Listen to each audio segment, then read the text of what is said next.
What's going on, guys? It's your boy back with another fucking video. Alright, today's video is quite a bit different. Not a lot of action, so if you guys don't want to see me playing, you can guys go ahead and click off. And I know this has been done 1,000 times by different Call of Duty YouTubers, but I'm going to be going over my Mw3 sniper settings and what I use and why I use it. Alright, so I'm going to go over some basic things first. First thing you guys need to do is do a dead zone stick test on your controller. You guys know, so I play on controller, so a dead zone is, it's kind of like where your controller lines up at. So like when I let go of my left stick, where does it line back to? So I know a lot of people who have dead zones on their controllers. So like instead of going back, like mine automatically goes back to 0-0 each time on both of them. But I know people who will hold it and go, let it go, and it actually takes them back to like -1, or like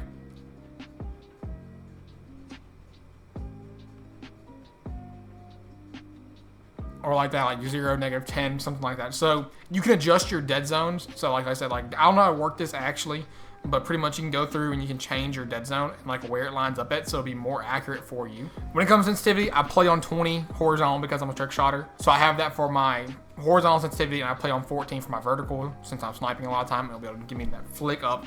I tried playing on 20/20. It just doesn't work for me. It might work for some of you guys, but it's not something I'm capable of doing. All right, so this is the big one, your aim response curve type, okay? So this literally is something that you have to play with yourself and see if you can tell a difference, okay?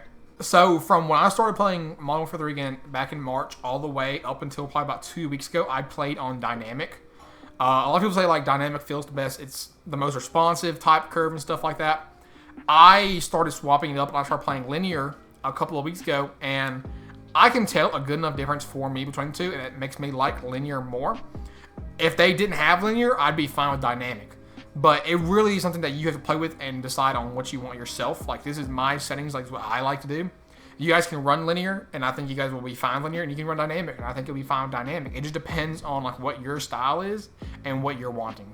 Big thing people don't realize, motion sensor behavior, turn it off. You want all motion blur and motion sensor behavior off. This is something for if you guys are big, heavy car users. I don't use the car that much. I mean, I like it, but I don't really need it. I try and focus my sniping on centering, so I really don't want to use aim assist.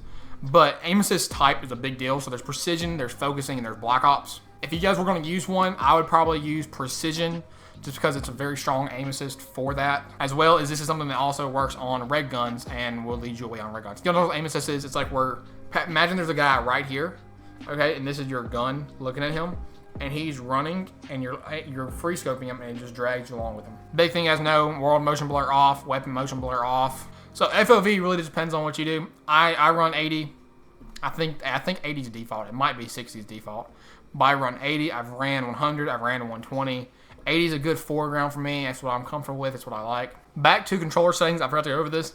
So as you guys know, I am a trick shotter. I trick shotted on Black Ops 3 on PS4, and I also trick shotted on Black Ops 2 and Modern Warfare back on the Xbox 360 days. So I have pretty fucking large hands, okay? Like fucking 10 inches from this finger to this finger. So most of you guys know you can't really lethal insta-swap with a tactical in this game. So everyone uses their lethals. Well, based off the way I hold my controller, I don't play claw normally, so I'm forcing myself to play claw whenever I do trick shot. And because my fingers are so big, I have a big issue whenever I am playing claw and I'm playing like this for trick shotting. I end up accidentally hitting my lethal by accident, and it messes up my whole shot. So my little workaround I've done for this is I've just rebounded my lethal and my tactical for trick shotting. Whenever I'm going to play like normal sniping and stuff like that, I bind it back. But strictly for sniping or strictly for trick shotting, I bind it the other way. This isn't a big deal. Like this is just a me thing. Like my finger's just big. Whenever I reach over and I try hit it, I end up hitting both of them or something like that. So it's just a thing that I have to do for myself. This is a pretty short video, but like I said, this is just my settings. It's what I do. It's what I like to use.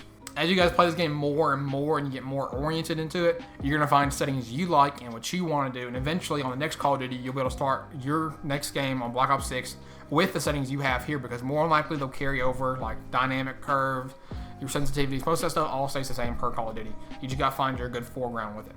But yep, guys, that's all I really got for you guys today. So I will see you guys in the next video. Peace.